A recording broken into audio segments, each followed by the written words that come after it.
Raindrops of radius 1 mm and mass 4 mg are falling with a speed of 30 meters per second on the head of a bald person. The drops splash on the head and come to rest.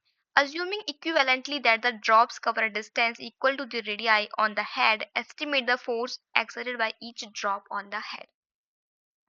यानी कि मतलब बताए कि अगर question समझा देती हूँ, एक पर्सन है जिसका हेड है ये, ऊपर से रेन ड्रॉप गिर रही है, रेन ड्रॉप गिरती है इसके सिर पर आके, उसकी जो स्पीड है वो 30 मीटर पर सेकंड हो जाती है। फिर वो कितना डिस्टेंस कवर करती है, वो कुछ उसकी रेडियस के बराबर यानी कि 1 mm डिस्टेंस कवर करती है वो रेन ड्रॉप, और यहाँ पे आके वो रेन ड्रॉप जो है वो रेस्ट में आ जाती है। ठीक है, अब हमसे पूछा है क्या कि जो रेन ड्रॉप्स है उसने उसके सिर पे कितना फोर्स एक्सर्ट किया, तो सिर पे जितना एक्सेलरेशन होगा उसका उसके मास से मल्टीप्लाई कर देंगे। रेन ड्रॉप का मास तो गिवन है ही 4 mg, एक्सेलरेशन निकाल लेना है सिर पे कितना है, फिर हम इसको इजिली कर लेंगे। ठीक है, तो यहाँ पर स्टार्ट करते हैं।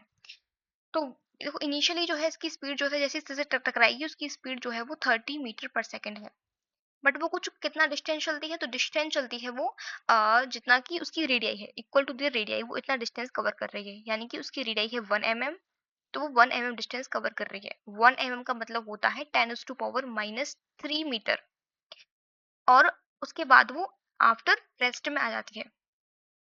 इसे आपको डी या फिर इसको टी से भी एस से भी डिनोट कर सकते हैं, और हमको यहाँ पे एक्सेलरेशन निकाल लेना है, क्योंकि न्यूटन की जो हमारा सेकंड सॉरी न्यूटन का नहीं, हमारी मोशन की जो सेकंड इक्वेशन ऑफ मोशन है, सेकंड इक्वेशन ऑफ मोशन, उसके अकॉर्डिंग यहाँ पे चले तो सेकंड इक्वेशन ऑफ मोशन कहती है v square equals to u square plus 2 × a × s।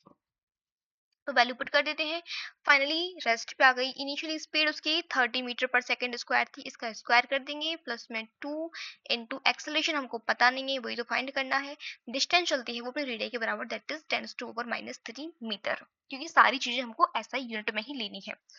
इसको 30 को इधर ले आएंगे तो ये हो जाएगा 3 3 9 100, ये नेगेटिव में इक्वल्स टू हो जाएगा 2 × 10⁻³ तो यहाँ से एक्सेलरेशन जो निकल के आएगा वो आएगा equals to -900 divide by 2 × 10⁻³ metre पर सेकंड स्क्वायर।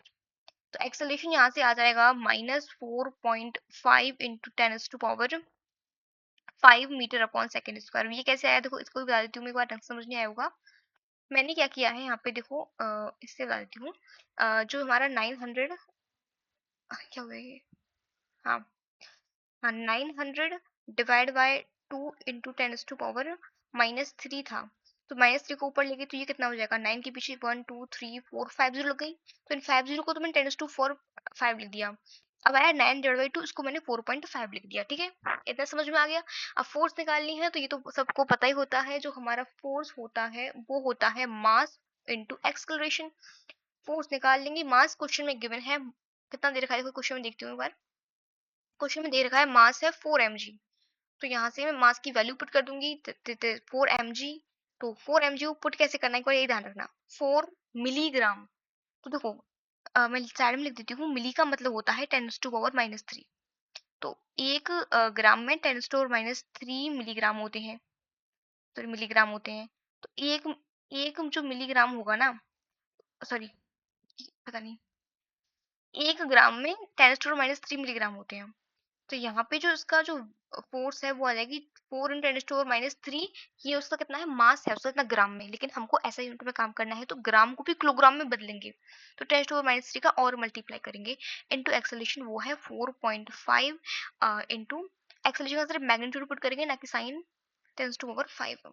तो ये आ जाएगा 4 5 से 20, टू कैरी 4 4 60 और 18, 18 इंटू 10⁻⁴ ये कितना आ जाएगा 3 6 6 और 5 -1, तो ये 1.8 न्यूटन का आंसर आ गया। ठीक है, तो क्वेश्चन यहाँ पे आई कि मैंने 2 बार ये मल्टीप्लाई क्यों किया। देखो पहले तो मैंने क्या किया, देखो 2 बार मल्टीप्लाई करने का सिस्टम ये था कि पहले तो ये जो मिलीग्राम था ना, पहले इस मिलीग्राम को मैंने ग्राम में कन्वर्ट किया, 4 × 10⁻³ ग्राम, फिर उस ग्राम को मैंने किलोग्राम में कन्वर्ट किया, 4 × 10⁻³ था, इसको और किलोग्राम में कन्वर्ट कर दिया मैं 10⁻³ का एक और बार मल्टीप्लाई कर दिया। तो आई थिंक ये क्वेश्चन आपको समझ में आ गया होगा। तो फोर्स इतना एग्जर्ट कर रही है, कुछ नहीं करना था हमको। देखो क्वेश्चन में गिवन ही था, ये यू की वैल्यू तो गिवन ही थी। इनिशियली इतने से पीछे गिरती है, इतना डिस्टेंस कवर करती है अपनी रेडियाई के बराबर। आपको रेडियाई गिवन थी, डिस्टेंस गिवन नहीं थी, लेकिन हम डिस्टेंस इस तरह से निकाल ली।